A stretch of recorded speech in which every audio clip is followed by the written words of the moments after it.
And the teacher goes, "Stop trying to disrupt the class, Sean, with all your Uranus and Uranus."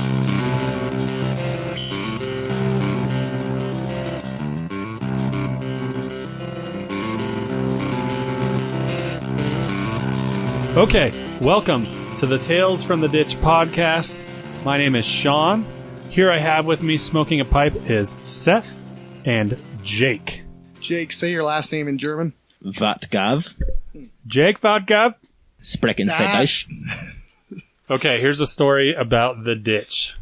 So we were playing this game called Sniper, and the story's not really going anywhere. I just want to kind of set the time frame like it's a Spike Lee joint so you can understand what was going on at the time. There was wildfires burning in Gold Ranch Casino, and the air was dark red with smoke, and sunlight filtered through the smoke, and Seth and I just wanted to play a game of Sniper, which was weird because we didn't do any sniping in the game, but we had Nerf guns. We had Nerf guns, but we didn't have Nerf darts. It was the honor system. And we would the idea was to shoot each other first. Be the first person to shoot the person, and there was a bent towards sneaking up on one another, which I think is where the term sniper came from. And so we would try to sneak up on one another, shoot each other, and you would just kind of cock the Nerf gun and go bang, but there was nothing coming out of it, and it was just the honor system. And it was amazing that it worked, the honor system, because neither of us were honorable, but when it came to killing each other, we were quite honorable. And anyways, it got really in depth usually, and it was usually just Seth and I. Whenever we brought somebody else to try to come play, they didn't get it. They would get impatient because you and I would wait and miss school in order to win. Yeah. Seth would find a good hiding spot and just wait there for me to come find him. And he usually had more patience than I, and so I would eventually stumble in front of where he was hiding, and he would jump out and get me. Also, I think people were like, "You're not shooting anything out of the gun, so how does it count?" I don't understand this whole honor system thing. And also, people would get hurt. Remember one time our friend Jesse came up with us? Do you remember that? And he cut his foot open in the ditch. Something like that. Yeah, he always got in trouble, poor kid. He was bleeding a lot. Yeah, it was brutal. Seth and I, having vast knowledge of how snipers worked based on the Tom Berenger movie Sniper, and also Arnold Schwarzenegger from Predator, we would start to shed articles of clothing in exchange for mud and cheat grass and make ourselves little ghillie suits. And it would get so crazy where Seth would literally crawl towards me probably several hundred feet over the course of 3 or 4 hours. It was insane. And so anyways, here's one time that I remember. I was tracking you, and you always kind of won. You were usually in the lead, but every now and then I would get a win. And I remember this one time I was doing really good because I knew where you were because I saw you. And so I was kind of staying in the distance. And where we were kind of up out of the ditch where there's this kind of mountainous area with really tall sagebrush. And so I was staying below the sagebrush, kind of crawling towards you and where I knew you were. And I spent a really long time doing that, about an hour. And so I was coming towards the ditch, which was full of water. I was on a perpendicular path towards the ditch, and soon I was going to intersect the ditch, and it was full of water. And I knew that you were between me and the water. And so I took a quick dogleg to the right and went from tree to tree, jumped in the water, or silently slid into the water, and slowly just floated down, because the ditch has a little bit of current to it. I floated down towards you, and I was getting ready to pop up and grab you. And once I got to the spot where you were, and I stood up, and I looked for you, and you weren't there anymore. So I was like, crap. And so I was trying to slowly get out of the ditch. And then behind me, you come out of the water that you had been under for a long time. And you had found a reed and you were breathing like through a straw, like a cartoon, underwater, waiting for me to come. And you got me and you shot me in the back of the head. And I remember I was like, you win. Like, I conceded to you that You're day. like, you are the worst person I've ever met. But it was amazing. Like, I couldn't believe the depths that you would always go to win these games. And I was so impressed. And I couldn't believe, I mean, it was so hard even to stay underwater, let alone stay underwater for like, you had to have been underwater for like 3 minutes. It was a while. It was pretty insane. And so that was, we would do that like every day during the summer. That was what we would do at the ditch, basically, for most of the time. So, Tales from the Ditch. That would have been a good introductory story, if I would have thought of it. So, Mr. Jake, how many siblings you got? So I'm the youngest of 4 Wortgo children. Do you get along with all of them? Yeah, we actually all do get along very well. With siblings, because you have brother and sister, and I do too. Sean has a sister. Younger. Do you now look back and go, that's awesome, I had siblings, they helped make me what I am? Do you look back and say, they are my arch nemesis, I will destroy them? Do you kind of look at them and see other aspects of your parents that you don't see in you? I mean, what do you think about siblings, man? I've worked with your brother, Luke, with preaching and different things. I've dealt with your older brother at the hospital. He was helping our son when he was born. I don't know why I have to talk about it like that. He was being nice. I'm like, So, what do you think about siblings? Has that even affected who you became? Did it affect your faith? Did it affect, even when you saw some of them get married, did that affect how you even saw, like, marriage? Did you have discussions with them? Like, what do you think? Because I think your perspective on siblings is going to be different than Sean's and different than mine, and I think that's a good jumping on point to judge everyone who listens to this podcast. Sponsored by Kirk Gamer. Yeah, I mean, there's definitely parts of my siblings that I see a lot of my parents in. There's parts that I see are very unique to them as people. But one thing that comes to mind right away, and I've spoken to my siblings about this in very small doses, but being the youngest of 4, it was a very kind of at what level am I as good as them kind of thing. And so you spoke of the 2 brothers, and one's a doctor, one is soon to be a pastor. Nothing to live up to there.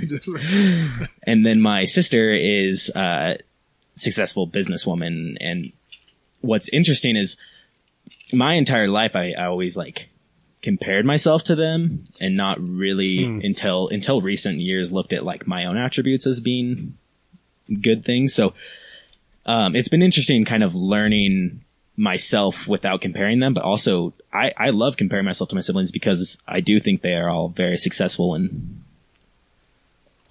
it's just been cool. Would you say that You hate them? would you say that in all honesty, if you're introspective and look inside of yourself and imagine this in as much of a real scenario as you can, if you were whatever your parents considered less successful than them, do you think you would be okay with that? Yeah, I mean, I don't know why I had that in my mind. That my parents would ever compare me to my siblings, because, you know, they've definitely shown there's no competition between us. Oh, really? Yeah. Oh, wow. That's good parenting. I'm a little jealous of that. But I think there's part of me that would kind of self-loathe in that, because if I was still living at home with them and kind of working a part-time job and not doing anything else with my life, which I am kind of working a part-time job now. Can I just say that's a little different? Don't you own a business with your sister? Yeah. That's more than a part-time job. Multi-million-dollar business, folks. Multi-million-dollar. You heard of Apple? It's not that. It's the heart of Gardnerville, Nevada. But my parents have, like I said, they've definitely never done anything to show to me that I wouldn't kind of grade up with my siblings. So. So your parents wouldn't make that value judgment, but you feel like maybe internally you might a little bit. Yeah, easily. Because here's why I ask, because I want you... All right, here's why I ask, because I want to ask Sean, too. Tech Guy Jake, can you have Seth stay closer to the mic? Yeah, I thought it was Greg. Is it Tech Guy Greg? That's Jake's here. But he's not the... Is he? He's our guest. I thought. Yeah, but he's our tech guy. All right. Well, we'll do... Wait, Greg's saying something. No. No, we're good. We're good, Greg. No. Greg, maybe you should leave. There's something on your desk on the way out. So here's why I asked. So, obviously, you can look at older siblings and go, oh, that was their marriage, that was their walk. Sometimes you have a whole Christian family, and one of the siblings goes to church because everyone else does, and then goes nuts at like 18 and leaves. Or there's this aspect. Your parents go, hey, as long as they do this, good for them. And they almost have this standard. And you know that standard, but almost want them to see you another way. Like they go, oh, as long as he's healthy and happy, cool. And you go, I don't want them to just see me as healthy and happy. Like some guys go, I want my dad to see me as tough and brave. I want my mom to see me as brilliant. Like, you might even know, like, hey, I live up to a standard they want, but that's not enough. I actually want them to see me even different than that. Because I could look and go, by my parents' standard, they go, oh, we're proud of this. I go, yeah, but you're not proud of me for what I want you to be proud of me for. Because some people, so my brother is, he was in the Marines and then Navy. And a big thing to me is my parents go, oh, you're spiritual. You're the spiritual one. And I go, cool. So by their standards, they're proud. But I go, I want you to be proud of me because I'm spiritual. I want them to think I was tough and brave. And my brother has never worried about, he knew he had what it takes, but he's like, oh, well, Seth is a spiritual one. So it's funny. We both, in a way, a little bit want what the other one has. You know what I mean? You know, Yeah. One of the sayings my dad used to say when we were growing up is he had 4 kids. So he wanted one kid to be a doctor, one to be a pastor, one to be an accountant, and one to be a lawyer. Are any of you accountants? Every aspect of his life would be covered in his children. My brother is now a doctor. My other brother is now a pastor. And my sister's has a bachelor's in business management, which I think is pretty close to accountant. But I'm nowhere near a lawyer. Have you met lawyers? Briefly. No, I mean, really, has anyone met lawyers? I've talked to. Yeah, we need to know a couple. I had to meet with some lawyers before. They were cool, but they had like a stack of papers and were like, race right this, race right that. I was like, can we talk about... You didn't answer a question. Oh, there was a question for me? The same. Oh, yeah. You didn't direct it to him. All right. I would like to point out, too, there's a conflict of interest because my mom, and this is true, she offered to adopt Sean, to actually adopt him. It's true. And you lived with us, and Jeb, well, my brother sees you as a brother. So with you, you had a younger sister, no other siblings. Right. What about you? I would say in terms of what we've been talking about, I have always felt to some degree like I couldn't live up to what my family expected of me, even though I was the oldest sibling. And it wasn't even necessarily, to be honest with you, what my parents expected of me. I felt like it was what my parents thought that their family expected of me. Do you know what I mean? So like anytime was I go... Was it to be racist? What was it? It was a little bit to, yeah. So my lineage has a little bit of racism in it. And so quite literally, I remember in 3rd or 4th grade, I was dating a girl named Brianna who was black. Was that 4th grade? Oh, yeah. Do you remember that? Yeah. So I was dating her, and then I made a trip to my great grandparents' house when they were both still alive when I was a kid. And we walked in on them, and they were having an argument. And then this big established family in Denver, like Denver old money, right? Ah, Denver. Like my great grandpa was like a Freemason, like that type of like wacky money. And so I remember we walked in on them, and they were having an argument because another one of the grandkids, she's my aunt, I guess. She was dating a black guy, and my great grandpa was flipping out over it. And I remember him saying like, he was like, you know what? A robin will never marry a blackbird or something like that. He goes, it's just nature and you shouldn't be violating that or something like that. And I was really young and I didn't quite understand this whole thing. And I remember I started to speak up and be like, actually, like I'm dating a black girl right now, like as serious as a 4th grade relationship can be. And I remember my dad stopped me and he was like, it's just different people from a different time. And I remember that whole it's different people from a different time thing really was like meant to influence me. Like, oh, when you sit at a table, you're supposed to take the napkin and put it on your lap because it's just different people from a different time. Or, you're not allowed to actually like dye your hair or play guitar or things like that because your grandparents are different people from a different time. Something interesting like that. Seth's got his drawing pad. So I did feel that kind of pressure. And I also felt like there's the pressure that you have to behave or to be a nice kid or whatever it is. But for the most part, I felt like I got to pave my own way. And as much as we talk about getting in trouble, you and me, like, we got away with a ton.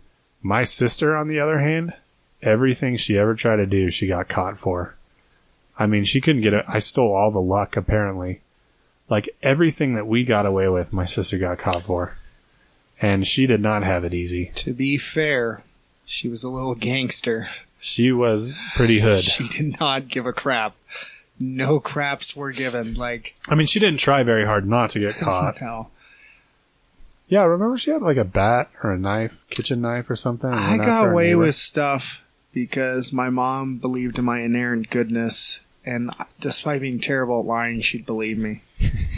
Because I'd even look back, I was like, why would you believe any of what I'm saying? Like, there's no reason to trust me on any of this. You're the worst liar, too. Your mom, you got a black eye or something, remember? And your mom was like, what'd you do? And you're like, oh, I like bumped it and scratched it on something. And just walked away. And she's like, okay. So at one point, my orbital, is that the orbital? Is that what you call it? It was cracked because Norteño had punched me in the face. He was like 6'4", huge. And I said I was at a baseball game and got hit in the face. She goes, you told me you all like playing baseball. I was like, yeah. And walked off. Especially now. And literally, dude, that guy punched me so hard in the face. All right, but so you felt like that. Your sister is how many years younger than you? 5.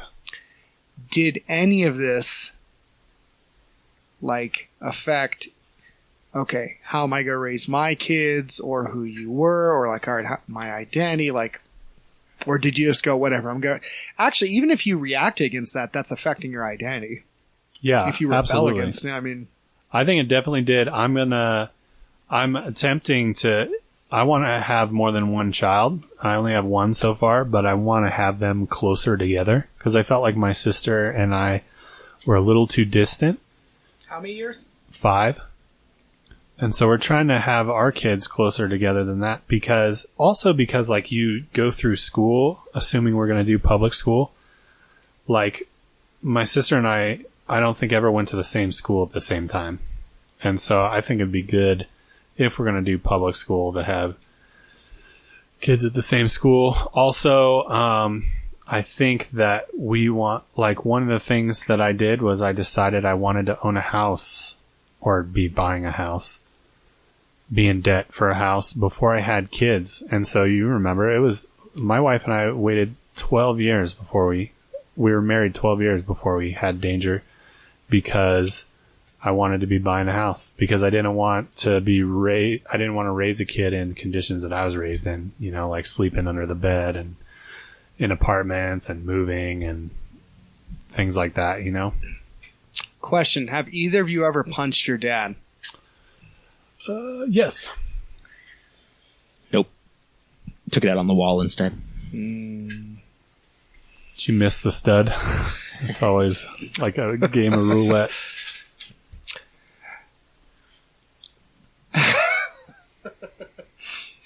Question, because you are the mouthpiece of this generation. Are you a millennial? You're considered a millennial, No, right? technically You're past millennial, yeah, right? Generation Z. I'm the very top of Gen Z. Then you can talk crap, because they're worth. All right, well, here, let's get your opinion. So, there's 5,000 blogs on why millennials are leaving the church, why they're staring in the church, why we need to talk to them in the church. There's Rob Bell, like photos of him rubbing millennials on the back, saying, you know, here's like. Have you ever, like, all right, there's like 500 opinions on this. And I think I've talked to Ryan Smith about it a little bit. Do you have any idea of, like, okay, if millennials are leaving the church, why? Because you're the next generation past them and you're still at the church, but why so many, they have this, that's like the fear, that's the threat. It's like, you know, the chemtrails are going to make us gay, Muslims are going to make our shoes into salami. Like, what about millennials leaving the church? Well, no one seems to agree on this. And it's funny, not one of the authors writing it is a millennial. They're all some 50-year-old guy who goes, okay, here's 15 reasons why they're leaving. And everyone's like, that's stupid. And someone else writes, no, here's 20 reasons why chemtrails are making you gay. Like, why are they leaving the church? I kind of think it breaks down to a millennial lack of trust in any kind of future. So eternity is way too big scale for a millennial to even think, because a lot of millennials don't even want to have to worry about their retirement, because we don't believe there will be like a retirement for us. Right. So why plan for eternity when we're not even planning for 50, 60 years later? And so I think the mindset is, I'm going to live my life right now. The church is restricting me from that, so I'm just going to leave it. And then maybe when I'm older, it'll work out. I actually had conversations with high school buddies that have talked about, like, yeah, I don't really like religion. I don't want to belong to a church, but maybe when I'm married and have kids, I'll come back, because I think it'd be cool to raise my kids in that. Wow. That's interesting. YOLO. Is the statistic true? So the latest statistic on CNN was that 80% millennials have murdered a hobo at some point in life. Do you think those are accurate or no? Was that Wolf Blitzer? Spritzer? Wolf White Spritzer. Wine Yeah. Spritzer?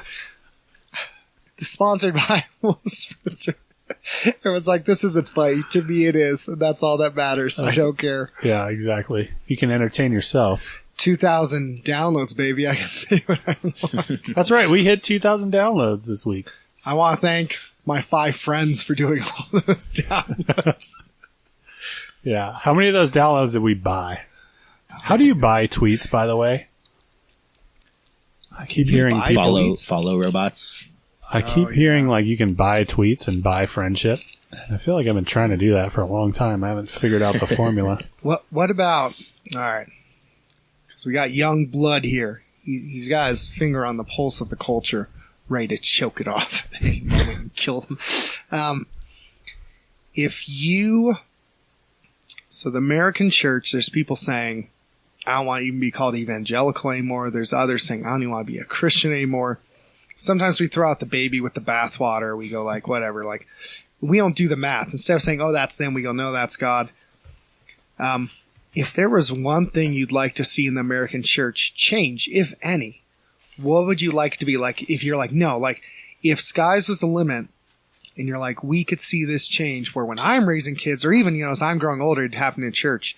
Maybe even something you've seen where you're like, man, why Why is that such a big deal? What would it be? And I want to ask you both. Okay. Jake first. Not Luke. Jake first. Then we'll ask Luke. For the record, both of them have mistaken me tonight for my brother with name. Yeah. Oh, no. Since recording? Have we done it on the podcast? No. Okay, not so once since before- recording. We'll just edit in with my British friend. We're here with Jake. Go ahead.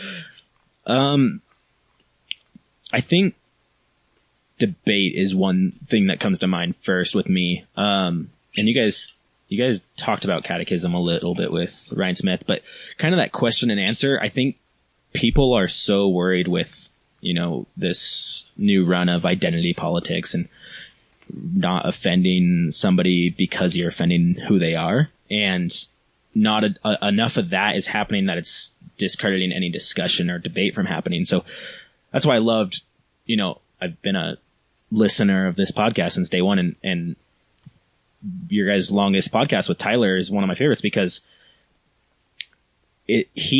Tyler, from what I know about him, he's not afraid of engaging in those and things like that. And I think that's important on a respectful level. So and you and I have talked about it, and I want you to answer. Like, I'm looking at Sean when I say you're the problem. So I think our country, a big issue is we pendulum swing. So people go, hey, the church didn't talk about race since King. Well, now it's a problem. And instead of course correcting, going, yeah, okay, let's talk about it, but we'll make sure at the core of it, it's the kingdom, it's gospel.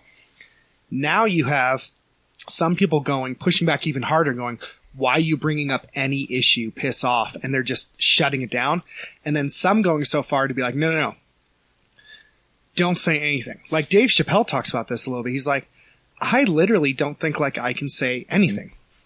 Like he has a lady who looks at him and goes in his special, you don't respect my interracial marriage. He's like, I'm in an interracial marriage to an Asian woman. And it's hard because I feel like you can either be the guy on one side who goes, oh, I can't say anything. I should be able to tell anyone what I want. I go, well, as a Christian, I don't see us fighting constantly for a right of my whole purpose is to fight for, well, I should be able to say this. I should, I don't see Paul going, okay, my whole purpose is fighting for my rights and demanding them. And then you have the other side going, no.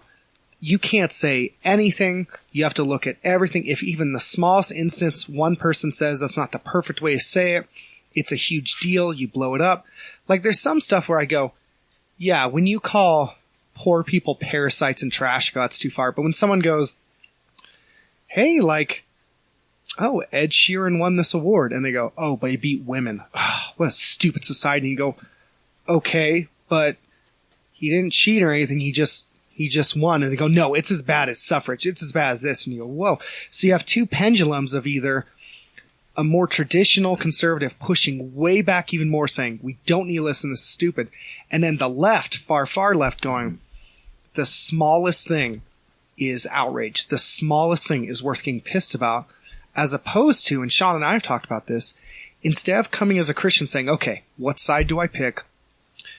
What tribe do I jump into? You go, no. I come in a discussion with a better view, a better argument, a better story, and I come in and through Holy Spirit show the way. I don't often see that do it. I see people going, well, I'm not on this team, I'm on this team. I go, you're still picking the team, because Joshua, I remember he comes up to the angel and goes, whose side are you on, us or enemy? He's like, I'm with God. Yeah. And that's how I see we should be. If I don't see us coming in with a better story, we're just taking the stories that exist and Christianizing them, and we pendulum swing. And I think in some sense the pendulum swing ends up being good, because when we course correct, it goes too far. Someone else says, whoa. But we've just seen it so much, I think, where it's like we went from, I was told never talk about this, to that's all we talk about. And discussion, dude, so I've had Facebook posts where I went, okay, I'm going to be as civil as possible. And Sean's seen this.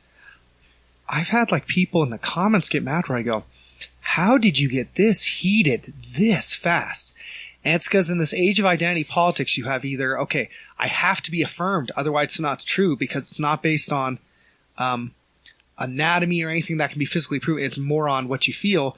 Or this side going, I'm not even going to listen to anyone I disagree with. They're idiots. They're more, you see this all the time. They go, oh, this liberal destroyed this stupid conservative. Yeah. This conservative destroyed this moron liberal.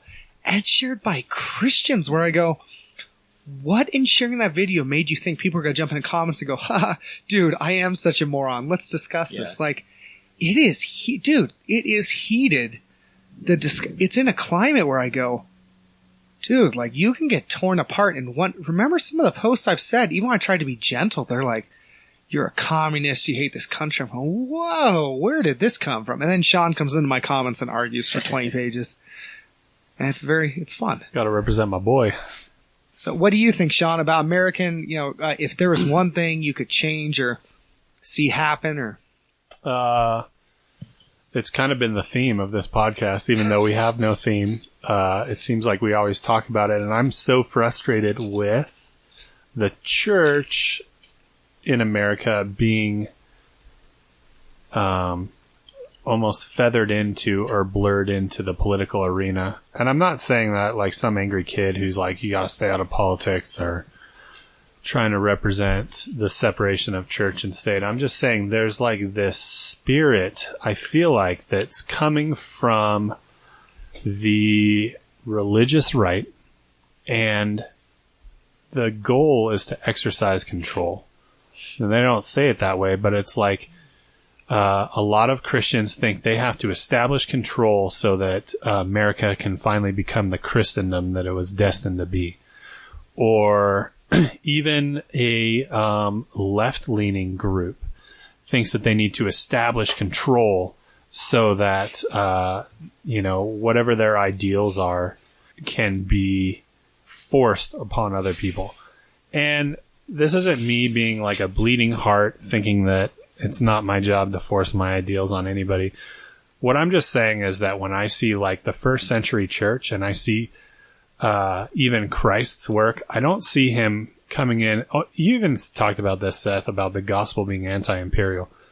I don't see Christ or the founding fathers of the church coming in and saying, we need to establish ourselves and we need to make sure that the land is believing what we believe. And we need to do that through political involvement and discourse. I don't see them saying there's anything wrong with that, but I do see a lot of stuff that is antithetical to that, like Paul saying that I'll become all things to all men, which I think is almost the opposite of what I see a lot of celebrity evangelical Christians doing. Also, I think like some of the things that we try to legislate, like we talked about this a little bit. Like when, hi, Judah. When we talk about legislating things so that it would stop people from sinning, I think that's so silly. I don't see any of us, I don't see any direction that can be construed to any of us from the Bible being about preventing or stopping people from sinning.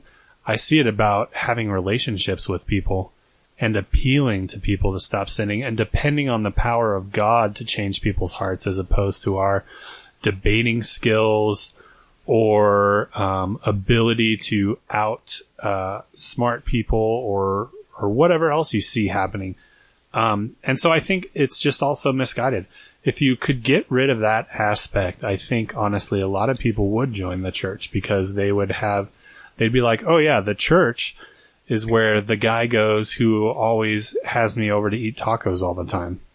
And if that guy who makes those good tacos goes to church, it's good enough for me. So this is something that maybe, all right.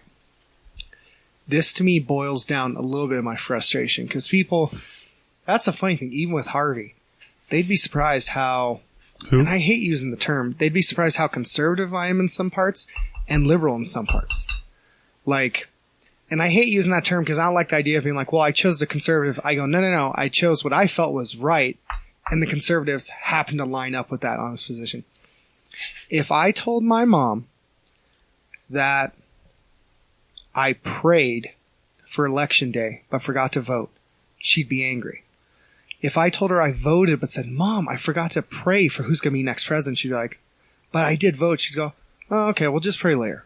Hmm. And that to me shows a little bit of, I've been told to pray my whole life, yet if I vote but forget to pray for who is going to lead the nation, she goes, well, it'll probably be okay. But if I pray, even if I say I fasted for 3 days, but went, oh, I forgot to vote, she'd go, what are you doing? And it's not that, see. Or or what if you said, hey, I prayed and I really felt peace with, and maybe even that I heard from God that I should vote for Obama. Oh my gosh, because that's our thing. I felt like I was told, this is what I heard growing up. Seth hears from the Holy Spirit. And then when I disagreed with them, they're like, well, we think you need to pray about that. So I heard from the Spirit when I was agreeing with them. But think of that. And people go, that's not that big of a deal. I mean, and I want them to explain to me, because they go, well, but come on, when you vote, like, you can see a practical, real world. And I go, you mean you can actually see a physical, tangible result? They go, yeah. I'm like, okay. That to me right there, I have never said conservatives are bad people, and I've seen liberal, same thing. I've seen far left Christian sites where I go, you're just as crazy.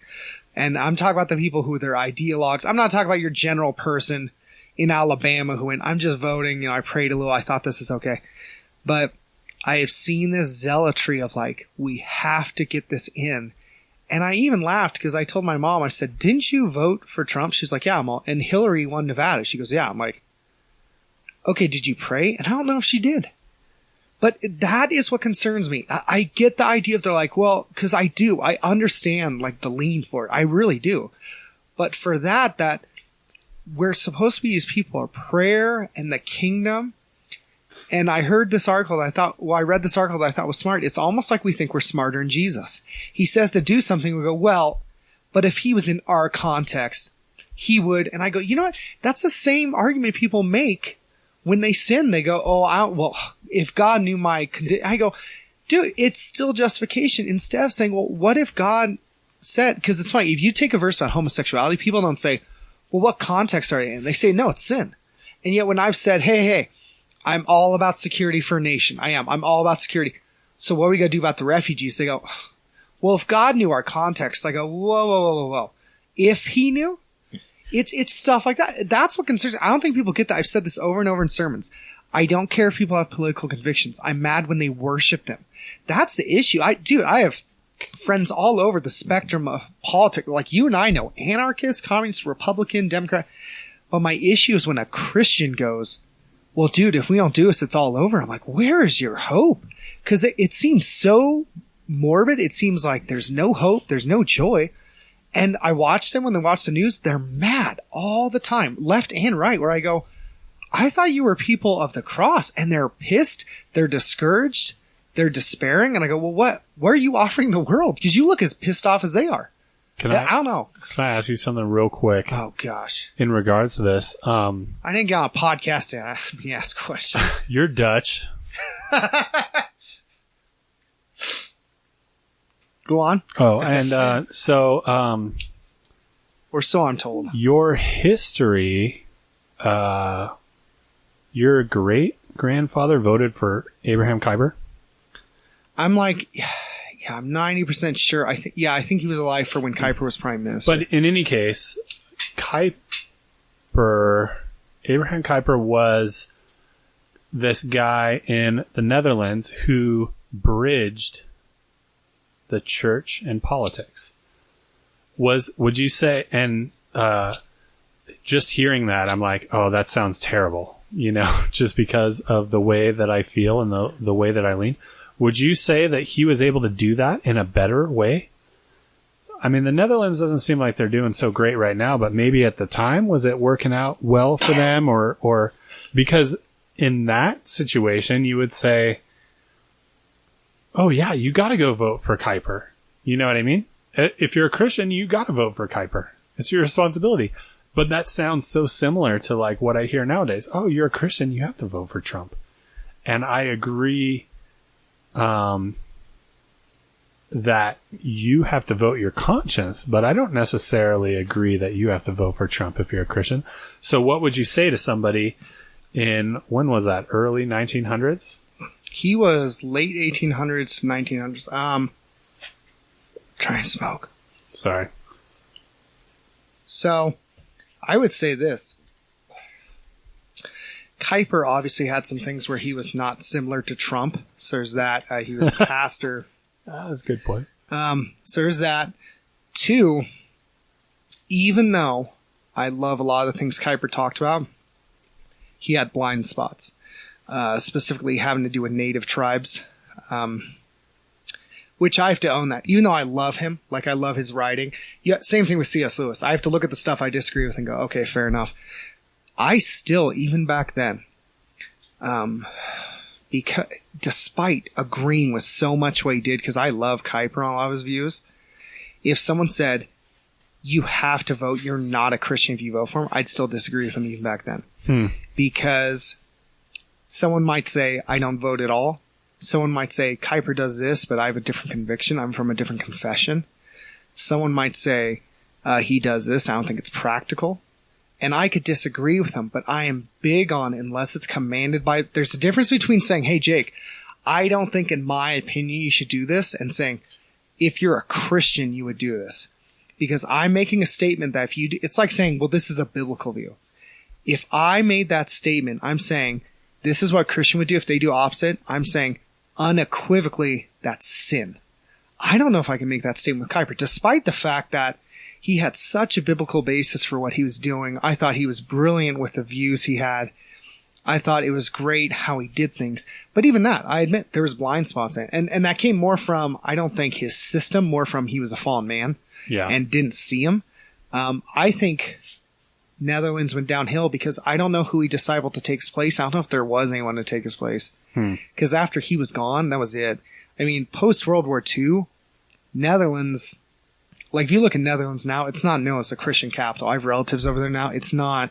So yeah, even back then, I would have voted for him in a heartbeat. I wouldn't have told people, if you're a Christian, you have to. I would have given my opinion, but that is just such, it's a hard statement, because if you're saying that, you have to stand by that. If they don't, you 100% know they're in sin. You're making a universal truth of like, no, this is, and that is a big statement. It's like when people go, well, I know you're going to hell. Oh, you better have scripture. You better have something concrete in verses to say, I know this. It's like when someone says, well, I heard from God, you have to do this. You better have something to back that up, because I'm going to be held accountable for that. You're going to be held accountable. So that would kind of be my answer. Even back, and you know what? I'm sure there were Christians who didn't vote for him. Some who probably said, I don't vote whatsoever, kind of like you, of like, you know, I don't want to be even in the process. There were people who took his stuff and twisted it for apartheid in Africa, actually.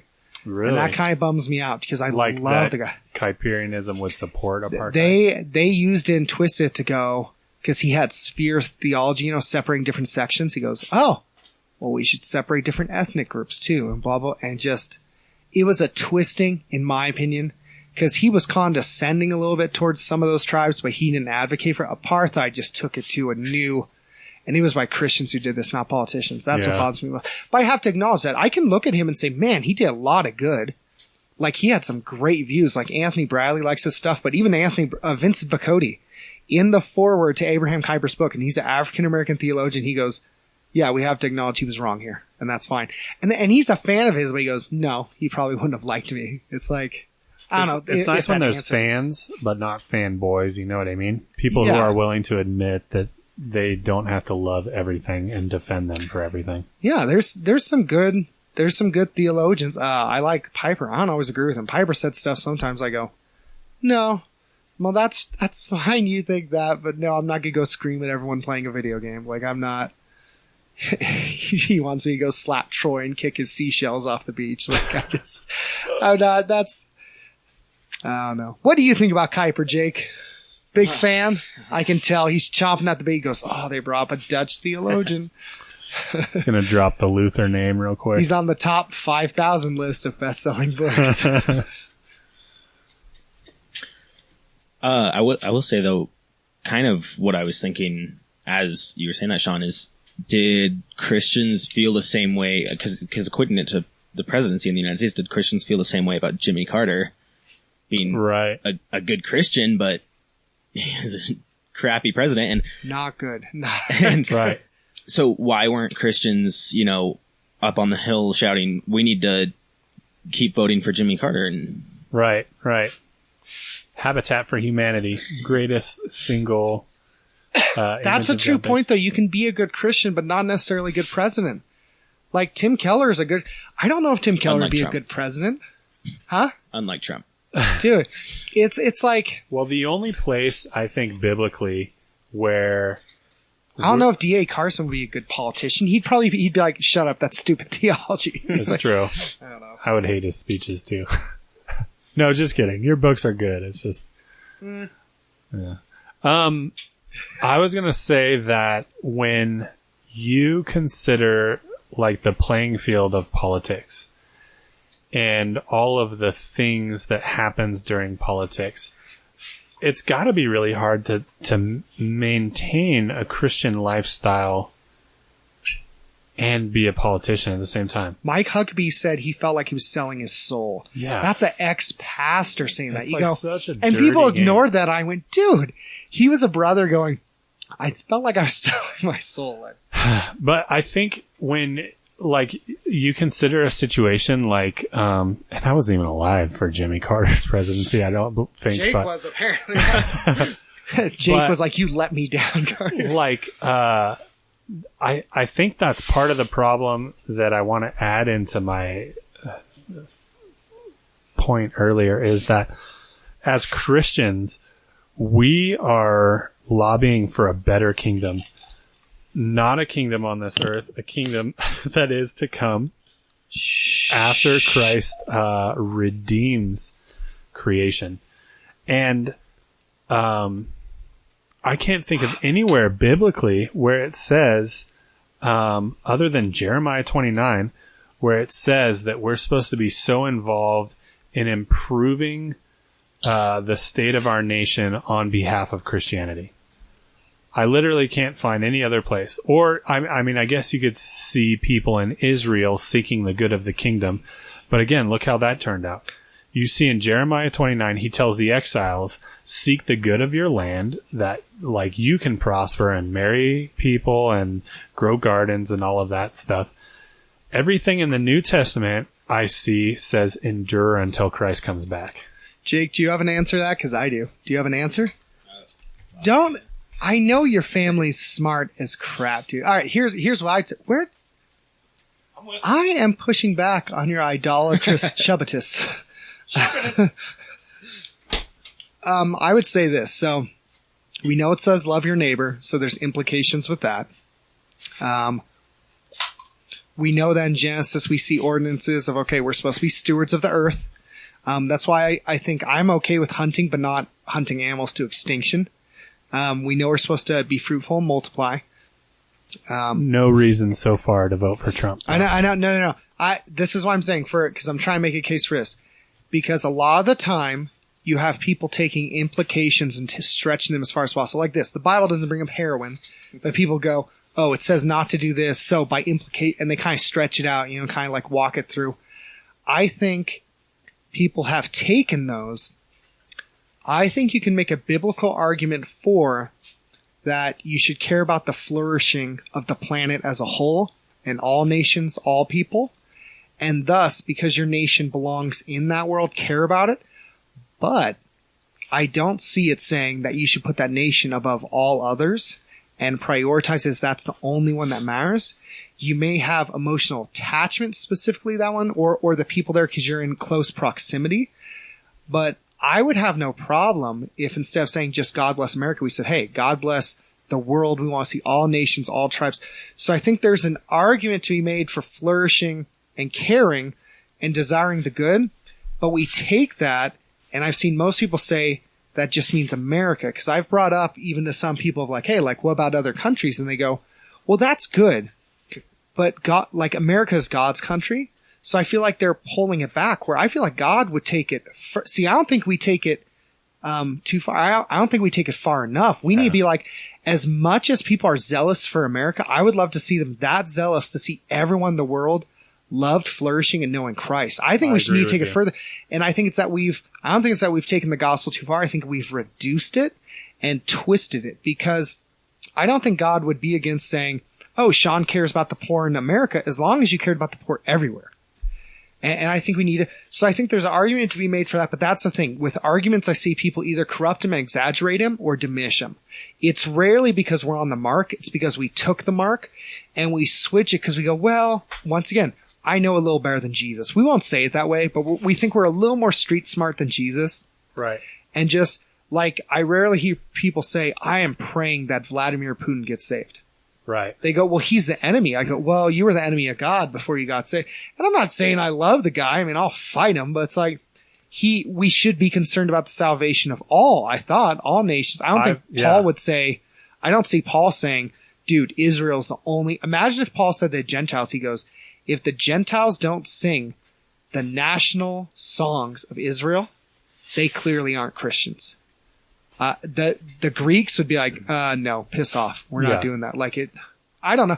That's what I think. I think we need to take it. It should be bigger. I think we've reduced it, and that's let us huddle in America. It's like a silo of like, it's not wrong to love this nation. It's that you've only loved this. Cause I've seen people literally say, I heard this once from a Christian. He goes, well, why are other nations my problem? If they want to find God, they can find God. And I go, if they want to find God, they can find God. He's like, yeah, that's not my issue. I go, yeah. Well, that's what I was going right? to say. I press Christians on the border, like the wall.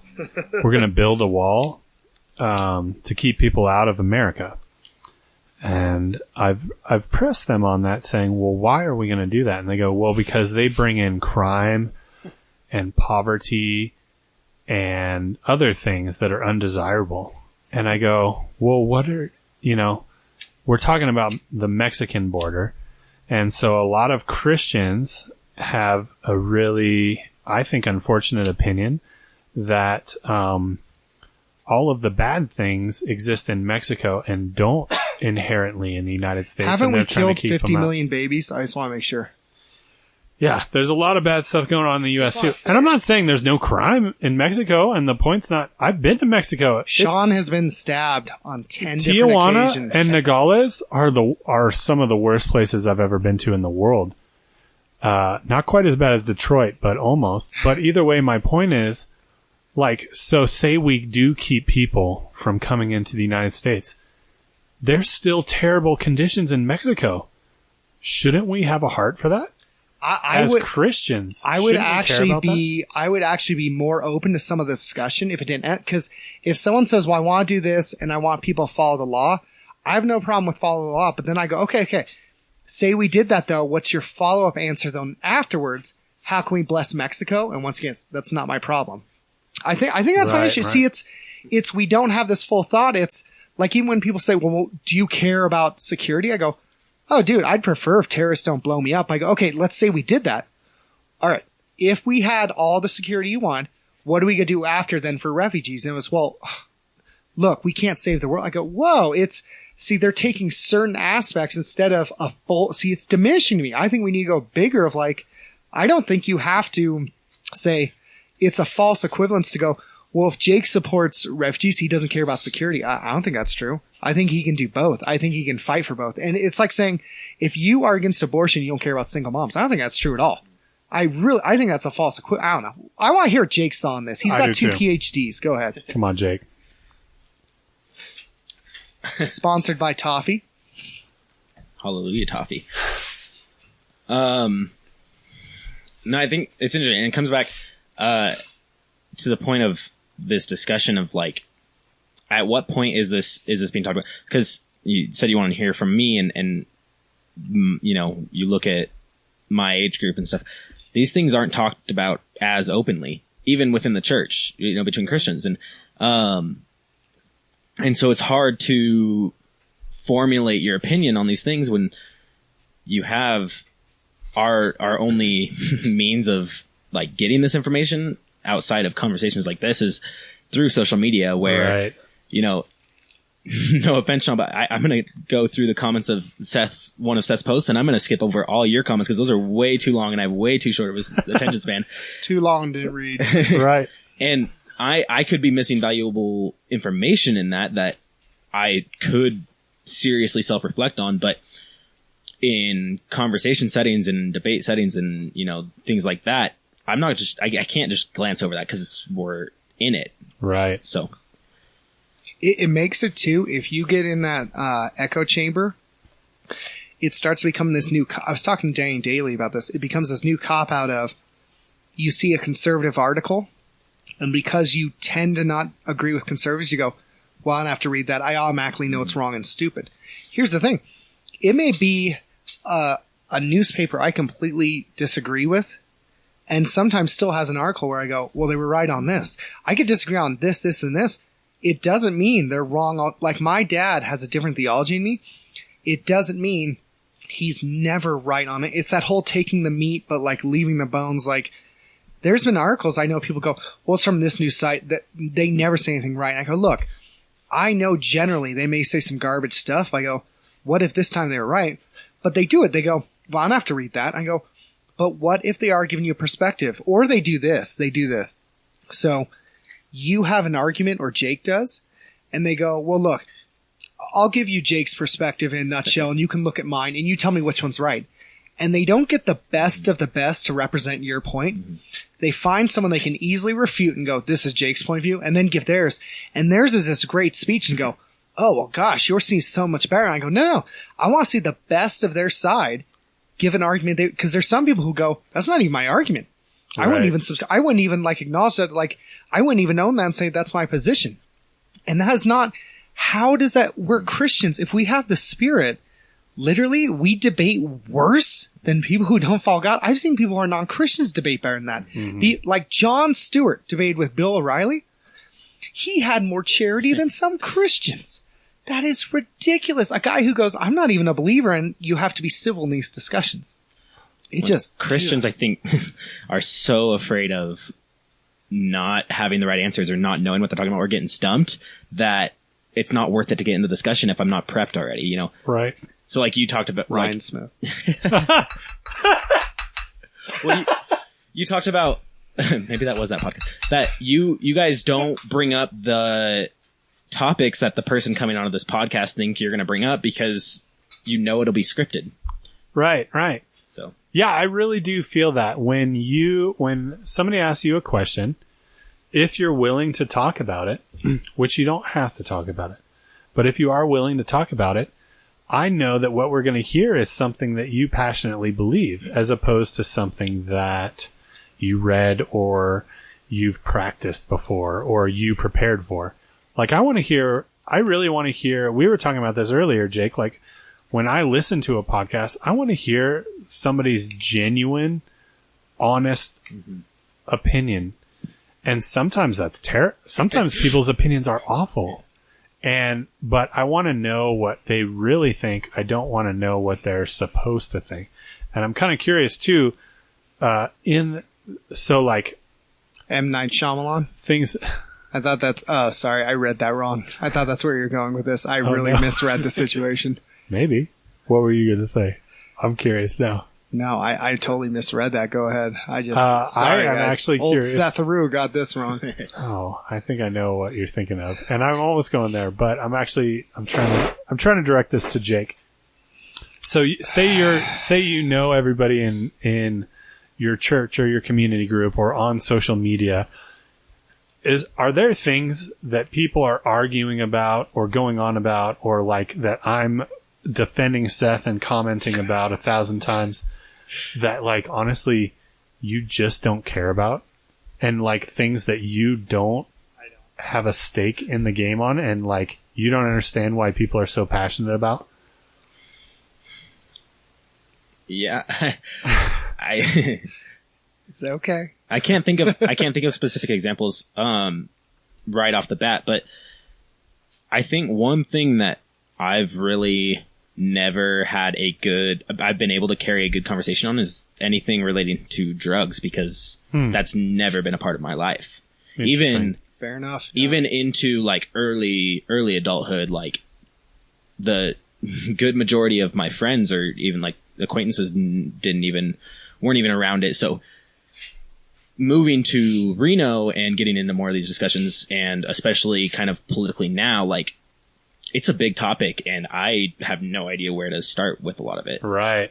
Fair enough. That's a great example. There's huge, angry discussions on whether or not legalizing weed in Nevada is a good idea. and we did legalize it. And that was something that, I mean, I was hoping for when I was 16. I was like, oh my gosh, I can't even imagine one day them legalizing weed.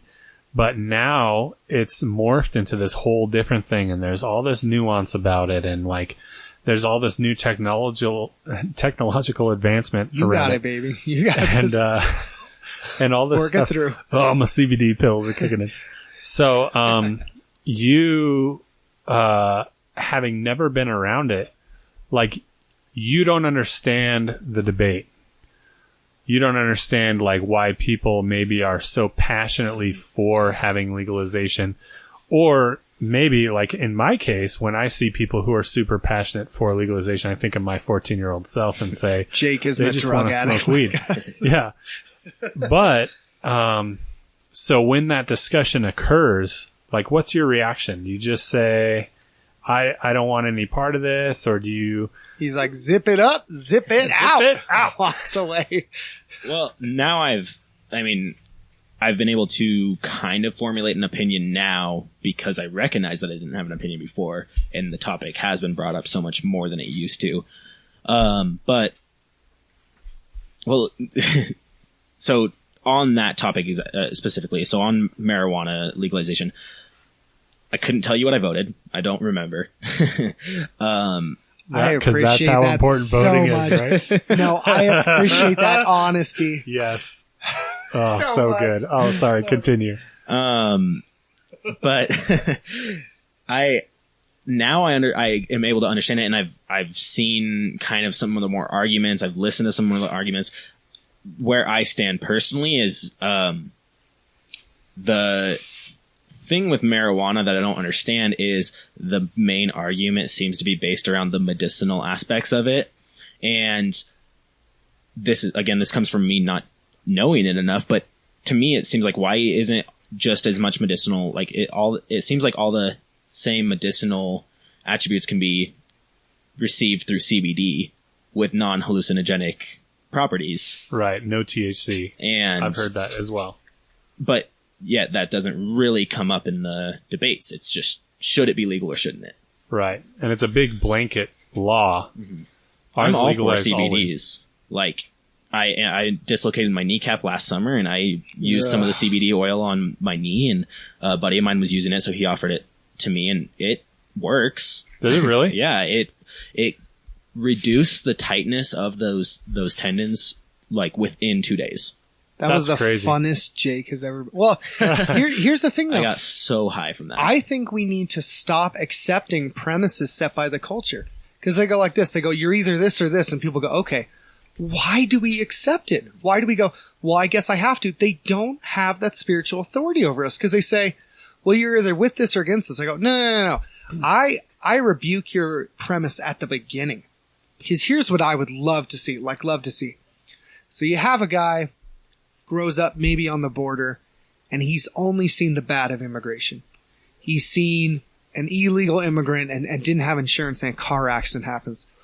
He's seen crime committed. He's watching TV, and everything he's told is they don't care. They're ruining this. Your neighborhood's going down. He's never even met someone from that culture, and he legitimately is scared. You then have someone else who says, I've come here illegally, and if I go back, it's a death sentence. I was nervous of the cops. I was nervous of the government. Yeah, I might have broken the law to get here, but it was my life. I didn't want to die. And this country, I've been told, is amazing. I don't want to just tell people how to, what to think. I want to challenge them how they think of where those two people can come together and go, okay. All right, how in this will we love God best and then love our neighbor best? Is there anything in church history? Is there anything with theologians? And have this whole foundation that by the time they come to a voting booth, they're not hearing, oh, this person told me anyone who disagrees with me is racist, or this person told me that if I don't vote this way, they're going to murder and rape me. We can have a discussion, but we accept their premise. The premise is, oh, Sean didn't do this. His opinion is stupid. The premise is, oh, Jake is younger. Don't even listen to him. And I don't know why we keep accepting these premises of, well, you're with or against us. I go, no. You're with God or you're not. It's that whole abortion thing. Well, you either care about babies or you're a murderer. Oh, well, you either care about single moms or you don't at all. And I reject them both because Russell Moore, this is why I like him. That guy's my man. Like, he has shown, he goes, yeah, I'm against abortion. They go, oh, if you are, then why don't you adopt? He goes, I have 2 or 3 times. And they go, oh. He has shown, he goes, it can be both and, but it's because he refused to accept the premise. But we've been doing that for so long of, well, these are my options. Says who? Well, because I have to, and it's presupposition on presupposition, where it bothers me that your experience is being lost in this discussion where I didn't even know that about you. I could go, oh, well, did that actually work? Yeah. And I didn't need this or this. And I go, well, I don't see that going against scripture. I could support that. But that discussion is lost because I've had people rip me apart, and everyone's brave in comments section because I can't hit them. But it's like, I've seen Sean, same thing, bring up a perfectly reasonable thing. And their argument is, I don't have to listen to you because that's not valid. It's stupid. Yeah. I just wish, I want to see those two people come together because we had Simon the Zealot and a tax collector in the same group. And yet we are so divided where I go, of course they're not buying our story because it's not any better than theirs. We should be telling the story where they go, gosh, they're loving, they're caring, they have a kingdom. They're talking about a paradise, a redeemed cosmos. I kind of want in on that versus, well, they're conservative or liberal, but with a Christian twist. Well, I can do without that. Why do I need that? Because it's like, even with business. All right. So, how long have you been kind of running this business? You and your sister are co-owners, or what is it? I wanted to ask you about that. So Amanda is majority owner of the business. Okay. I'm minor owner of the business, and so she handles basically the business side of things, mm-hmm. and I am in the role of the store manager. Okay. So we've been doing that for actually 4 months tomorrow. Okay. And there's a point just because I know you have opinions on this is I don't want our even views on business to just be, well, this is the premise. I go, no. Does the Bible lay ethics out on what to do with business? Does, all right, people look at Augustine. Mm-hmm. He had views on war. Think of that, a biblical view on war instead of, well, conservative or this. Or Justin Martyr said, I have a view on the spiritual gifts. He wrote Apology 1, 2, and 3, I think. It's about apologetics. Instead of saying, well, we're accepting their premise, we're going, we have our own premise and reclaiming. And that's why I think where Sean and I have been frustrated is it's not that I'm mad people disagree with me, but there's not even a discussion. I've seen people read a guy and go, no joke, go, you're a kid, what do you know? I go, but he was right. What if he was right? They go, well, I don't have to listen. I go, okay, you don't. Or they say, well, that's your thought. That's fake news. Or, well, that's conservative BS. I go, okay, well, you shut down the discussion. Nothing's happened. Aren't we kind of programmed to do that? Oh, yeah. Live into that? Even as America, I don't know if every country's like that. I mean, is that an American that's what I'm wondering. thing? I mean, I feel like it was even like, it's funny, we become full circle. We've come full circle talking about growing up and expectations of parents and stuff, but it's like I feel like it starts with your expectations from your parents, and then for me at least in school, like how many things. Okay, here's actually a question for both of you. How are there any, and if so, what are they, that are outright lies that you learned and believed for most of your life and then realized as maybe an adult that were not true? So, for example, here's one that I learned, like, your heart is important and you should follow your heart and do what your heart says. Yeah. Or what else did our teachers teach us in school? Oh, yeah, your nose hairs protect you from getting a cold. That's not true. That's a lie. Having nose hairs doesn't do anything. Who told you that? The teachers in school. We went to school. I don't know about like that. All kinds of other things like that. Oh, like the that I had to know the mitochondria was the powerhouse of the cell. Yes, yeah, the importance of understanding the difference between a nuclei and there's an electron and a Did you just assume they're nuclei? I assumed they're Did you just assume their anatomical structure? No. But my point is, like, we're taught to learn facts and believe those facts for the rest of our lives. But some of those facts aren't real. They're just like opinions from our teachers or our parents or whoever else. Like, did you guys have anything like that? Or am I the only one in the world who has felt that way? Starting with Seth, I guess. Okay. So, what can I say that I was taught that wasn't super racist or wrong? I believe, I got another one. Go on. I was told in elementary school that the ocean is blue because the sky is blue. Mm. Yeah. And because you're just seeing the reflection of the sky.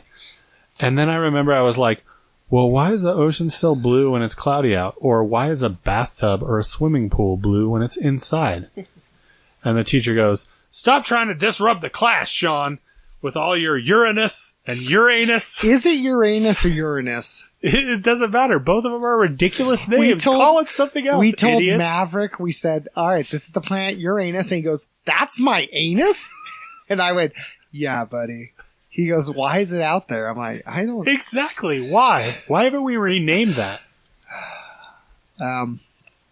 Is Pluto a planet now? No. That's another thing. I thought it got retracted again. Is it reinstated? Yeah. Oh, really? I didn't know that. Dang, Muslims. You guys and kicked out liberals. Greg. He could give us that information. Greg, Where are you? he's on his third marriage. He's kind of going through some stuff. Things haven't been going well at home for old Greg. We're fun to be around. Yeah, so I heard some theological things that were stated as fact, not opinion, like this happened in a certain culture because it's a curse from the Old Testament. So it's not sin that we treat him that badly. Wow. I'd hear things like, okay, this happened to Native Americans, but come on, were they it's not like they had this utopia. So, I mean, it's not that big of a deal. They were already, it was a terrible place anyway. So a lot of justification. Yeah, a lot of mine is race based. Actually, I do remember this from... Oh, Christopher Columbus was the greatest guy on the planet. I was told he was the most fantastic. And they said it is undisputed. They said that he was a good explorer. He came in. Wasn't it Amerigo Vespucci and the Vikings discovered America first? Yeah. And Magellan, maybe? I was told he was guy? undisputed. Undisputed, these facts about Columbus. Yeah, Columbus was late to show up.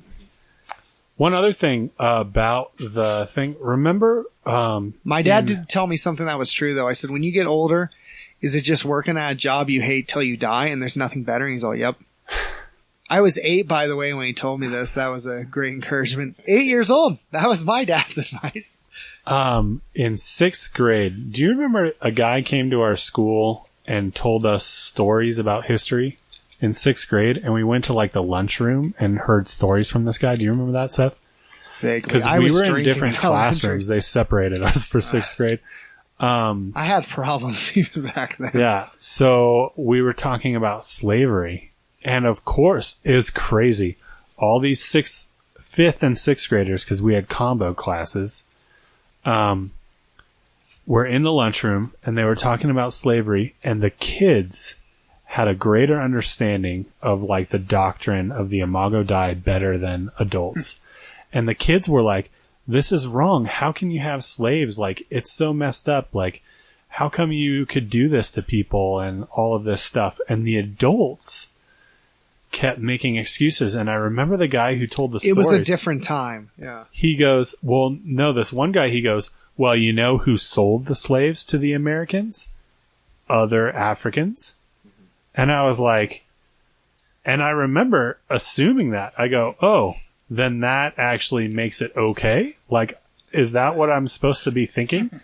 And I remember feeling that. Like, oh, and I remember, I always have remembered that. And whenever I've talked about slavery, I've always remembered, oh, well, did you know it was Africans that sold them? And I was like, that is besides the point. How can you tell 6th grade class this?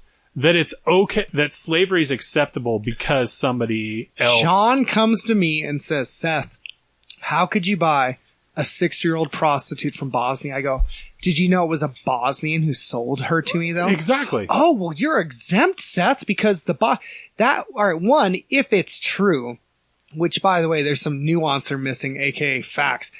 If it's true, that means we're both scumbags. It doesn't it's like saying, I murdered someone, but do you know the guy brought him to me was from his same city? They're like, oh, you're so brave. Like, it's just. Exactly. It doesn't take us off the hook. And two, to act, all right, they didn't build the ships. They didn't tell us to rape them. They didn't make us come over and make them for breeding. They didn't tell us what to do with them. And it wasn't only them. And a lot of them who did that, come from prisoners of war, different stuff like that. It wasn't like everyone was doing that. And by the way, unless we had had the resources and established the transatlantic slave trade, it wouldn't have been possible. They literally, that percentage that sometimes sold, took this small part and we go, well, it's like the Native American thing. Oh, you slaughtered them, but they were killing each other. We killed each other in several wars. It doesn't even matter if a slave sold themselves to us. Done. It's still not. I don't even care. It's not acceptable. And it's certainly not something to instill in a sixth grader. And here's the thing. Here's my real deep frustration. What grinds your gears? Is what I learned that day was that, that adults are smart, that I'm not intelligent, and then that with intelligence you can justify anything. And so I started seeking intelligence so that I could justify anything because I knew that that was the way to live. And literally, I think that plagued almost my entire adulthood because I was trying to figure out, I'm like, I do so many messed up things. And I spent so much time just figuring out ways that I could actually qualify them as acceptable things through intellect. When what turns out to be true is that it's just not okay. That people have this inherent value, and it doesn't matter. Slavery in American slavery, I guess we'll just say, is absolutely not okay, no matter what. Absolutely, there's absolutely no excuse or no justification whatsoever. It was a sin, and it was a sin that was something that our country started out with. The prosperity maybe that our country has had was even built on the backs of this sin, and it's disgusting and deplorable. But I learned in sixth grade that it's okay because of some silly debate argument that you learn in Debate 101. Your class was vastly different. Dude, I swear you were in the same assembly. I don't know. I had drinking. Here's the thing. But here's the thing I think of too is the people involved were Christians. So when they go, well, they did this, you're the Christian. You're the one held it. It doesn't matter. It's like when people say, well, they were like this. You're the Christian. That's why sometimes when I hear these arguments, I go, if you look at Genesis, man has not stopped trying to justify sin. And they go, oh, it's just guilt. No. The Native Americans I've talked, all right, so a good guy, Mark Charles, he's a Native American theologian, Christian, just awesome guy. He's never asked for people to just feel guilty. He wanted reconciliation. He wanted people just to like some of the Catholic orphanages that ended up like kids got molested there. He just wanted them to repent. That was it. Like, think of that. He wasn't asked for money, anything else. Because he said the law isn't enough if there's no reconciliation. Like Martin Luther King, we pass a law. Okay, all that did was tell someone, okay, when someone applies, I can't tell them I won't hire them because they're the N-word. I have to come up with new reasons. It didn't change their heart. He said there has to be reconciliation. I've seen people yell at him, and he's using scripture, like call him names even, and he's this nice old man going, I just want people, and he even said he was one who suggested, I don't think we should use reconciliation because that's assuming there was a time we were already good together and we're bringing it back to. He goes, I say conciliation because it's never existed. Yeah. And it's hard because here's this guy, they go, oh, you're a hypocrite, you're this. He's like, I'm not this liberal hippie, that they accuse him of. He legit, that's our thing. We go, oh, it's a pejorative or whatever, or a derogatory term. It's like assume like, well, of course we all agree they're all terrible. No, like he literally wants reconciliation, and it's not about guilt. But since Genesis, we cannot just look at our brother and go, I was wrong. Just do that. It's not even like saying I'm going to turn back time. Just saying, no, I sinned. Like, you and I do that with our kids. You do that with your spouse or your friends. You just go, my bad, man. And we're like, no, that's guilt. I'm not going to do it. No, it's just owning it. It's just saying, yeah, I'm sorry, man. And I want to change my answer from earlier when you talked about the one thing that I could remove. What would be one thing? It's the lack of reconciliation for pride. If you follow Jesus' ministry or listen to especially the Sermon on the Mount, but pretty much anything Jesus said, reconciliation was so important to him.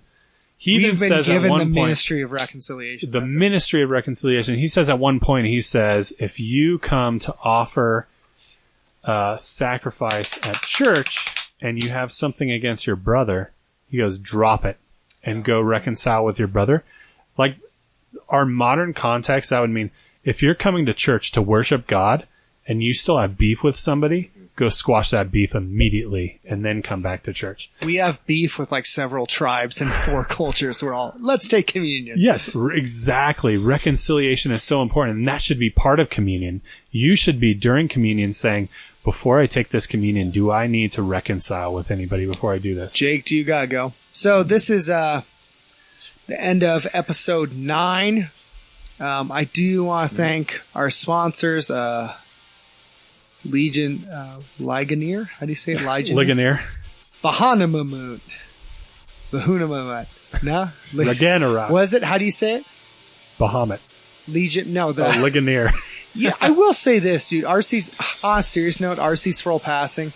I know I didn't agree with him on everything, but he was a blessing to me. I think he was a baller for sure. I felt like he was civil in debates. How is it he's passed and Billy Graham's like, I'm going to make it to 120? All right. This is the end of part 1. We might do another episode with Jake, multiple PhDs from the Kirk Cameron Foundation. All right. But God. Tales from the Ditch. Send them to talesfromtheditch@gmail.com. Thank you. 2,000 episodes. Or 2,000 downloads. Damn, man.